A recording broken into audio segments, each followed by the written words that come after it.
মজাদার বট লুচির রেসিপি। এটা কিন্তু আমরা মানে অনেকেই বাইরে যে রাস্তার পাশে দোকানগুলোতে বিক্রি করে আমরা কিন্তু খুব মজা করে খাই। আর এটা কিন্তু বাজার থেকে না কিনে বাসায় হেলদি খাবার বানিয়ে খাওয়াটাই ভালো। তো আমি এখানে আপনাদেরকে খুব সহজভাবে দেখাচ্ছি, আপনারা দেখবেন রেসিপিটা খুব ভালো লাগবে। তো এখানে আমি প্রথমে একটু তেল গরম করে নিলাম প্যানে, আর আলুগুলাকে দেশি ছোট আলু নিয়েছি, এগুলোকে সিদ্ধ করে আমি ছিলে নিয়েছি। এখন এগুলোকে সামান্য একটু লবণ আর হলুদ দিয়ে আমি মেখে ভেজে তুলে নিব। আর আলুটা হচ্ছে অপশনাল, আপনারা না চাইলে না দিবেন, আমার খুব পছন্দ। আবার এই রেসিপির সাথে আলুটা কিন্তু খুব ভালো যায়, এই কারণে আমি দিয়েছি। আপনাদের যদি ভালো না লাগে তাহলে আপনারা দিবেন না। তো খুব ভালো করে আমি ভেজে নিব, ওপরের পাটটা একটু গোল্ডেন হয়ে আসা পর্যন্ত। তো এই তো ভাজা শেষ, আমি উঠিয়ে নিচ্ছি।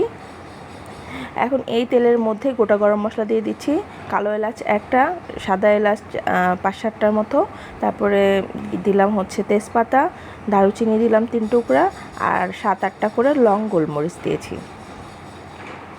এখন সামান্য একটু পেঁয়াজ দিয়ে দিলাম, হাফ কাপের একটু বেশি দিয়ে এগুলোকে খুব ভালো করে ভেজে নিব। তারপরে আদা বাটা দিয়ে দিচ্ছি হচ্ছে 1.5 টেবিল চামচ, রসুন বাটা 1.5 টেবিল চামচ, আর জিরা বাটা দিয়ে দিব 1 টেবিল চামচ। রেসিপিতে একটু মশলাটা বেশি লাগে। তো এখন একটু ভেজে নিচ্ছি তেলের সাথে। এখন দিয়ে দিচ্ছি হচ্ছে হলুদ গুঁড়া 1 চামচের মতো, মরিচের গুঁড়া দিয়ে দিব ভরে ভরে 2 চা চামচ। আমি একটু মরিচটা বেশি খেতে পছন্দ করি, এই কারণে বাড়িয়ে দিয়েছি, আপনারা যদি কম খান তাহলে কমিয়ে দেবেন। তারপরে ধনিয়া গুঁড়া দিয়ে দিলাম হচ্ছে 1 চা চামচ, লবণ দিয়ে দিচ্ছি স্বাদ অনুযায়ী, দিয়ে খুব ভালো করে মশলাটাকে ভেজে নিব তেলের সাথে। এখন পানি দিয়ে একটু কষিয়ে নিব, আর এই কষানোটা কিন্তু একটু ভালো মতো কষাতে হবে। এখন এই যে দেখেন, এগুলো কিন্তু বাজার থেকে আমি কিনে নিয়ে আসছিলাম বট, আর শুধু বটই দেইনি, এখানে কিন্তু কিছু মাংসও দিয়েছি, চাইলে আপনারা কলিজাও অ্যাড করতে পারেন, খুব ভালো লাগে খেতে। তো এখন এগুলোকে দিয়ে খুব ভালো করে মশলার সাথে আমি মিশিয়ে নিচ্ছি। মেশানো হয়ে গেলে চুলার হিটটা মিডিয়ামে রেখে এটাকে আমি ঢাকা দিয়ে রান্না করে নিব 10 থেকে 15 মিনিটের জন্য। ঠিক 10 মিনিট পরে ফিরে আসছি, দেখেন ঝোলটা কিন্তু বের হয়ে গেছে। এখন এটা একদম টানিয়ে নিব।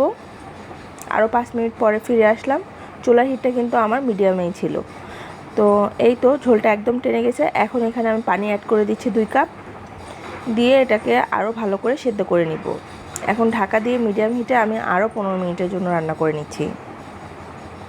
15 মিনিটের মধ্যে কিন্তু আমি মাঝে একবার এসে আলুগুলো দিয়ে দিয়েছিলাম, দিয়ে খুব ভালো করে নেড়ে চেড়ে এটাকে আমি ঢাকা দিয়ে আরও 10 মিনিটের জন্য রান্না করে নিচ্ছি।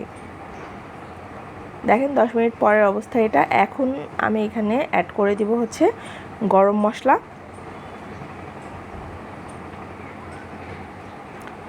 গরম মশলা দিয়ে দিলাম 1 চা চামচের মতো, দিয়ে খুব ভালো করে মিশিয়ে আমি এটাকে মিডিয়াম টু লো হিটে আরও 10 মিনিটের জন্য রান্না করে নিব।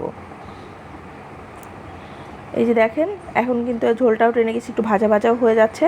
এখন এখানে বাগার দিব।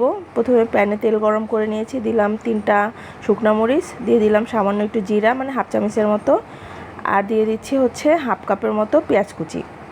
এগুলোকে একটু গোল্ডেন ব্রাউন হয়ে আসা পর্যন্ত ভেজে নিব। আর এই বাগারটা অবশ্যই দেওয়ার চেষ্টা করবেন, খুব ভালো একটা অ্যারোমা অ্যাড হয় আর খেতেও খুবই ভালো লাগে। তো এই তো ভাজা হয়ে গেছে, এগুলোকে নামিয়ে আমি ওই যে বটের মধ্যে এখন দিয়ে দিচ্ছি। দিয়ে এই পর্যায়ে চুলার হিটটা একদম লোতে করে দিব, মিডিয়াম হিটে না, এখন একদম লোতে থাকবে। লোতে রেখে এই বটগুলোকে আমি ভেজে নিব প্রায় 10 থেকে 15 মিনিটের জন্য।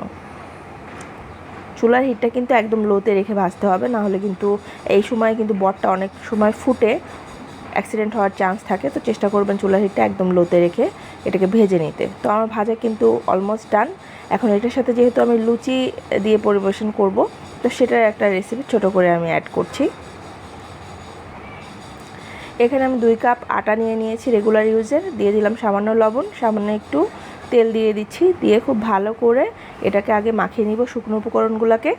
মাখানো হয়ে গেলে এখানে অল্প অল্প করে রুম টেম্পারেচারে থাকা পানি দিয়ে একটা সফট ডো বানিয়ে নিব।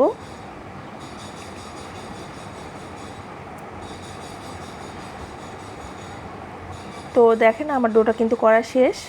এখন 5-10 মিনিট রেস্টে দিয়েই আমি এটাকে ভাজতে চলে যাব। আর ভাজা আসলে দেখানোর কিছু নাই, মানে আমরা ওইভাবে লুচি বেলতে আমরা সবাই পারি। তো আমি একটু ভেজে দেখাচ্ছি, শুধু বেলাটা আর দেখালাম না। লুচি বেলে তেলের মধ্যে দিতেই কত সুন্দর ফুলকোভাবে ফুলে উঠছে। এই লুচিটা খেতে কিন্তু খুবই মজা হয়। তো এই তো ভাজা শেষ, এখন আমি পরিবেশন করে দেখাচ্ছি। অনেকেই আছেন বট খেতে পছন্দ করেন না, আমি তাদেরকে অনুরোধ করব এই রেসিপিতে একবার হলেও ট্রাই করে দেখার। আশা করি আপনারা নিরাশ হবেন না, এবং খুবই যারা এ পর্যন্ত আমার এই রেসিপিতে বটটা রান্না করে খাইয়েছি বা খেয়েছে তারা খুবই প্রশংসা করেছে। তো ভালো থাকবেন সবাই। ভিডিও ভালো লাগলে অবশ্যই একটা লাইক, কমেন্ট, শেয়ার করে দিবেন। আমার পেজটিকে ফলো করে রাখবেন, চ্যানেলটিকে সাবস্ক্রাইব করে পাশেই থাকবেন। দেখা হবে নতুন কোনো ভিডিওতে, সে পর্যন্ত সবাই ভালো থাকবেন। আল্লাহ হাফেজ।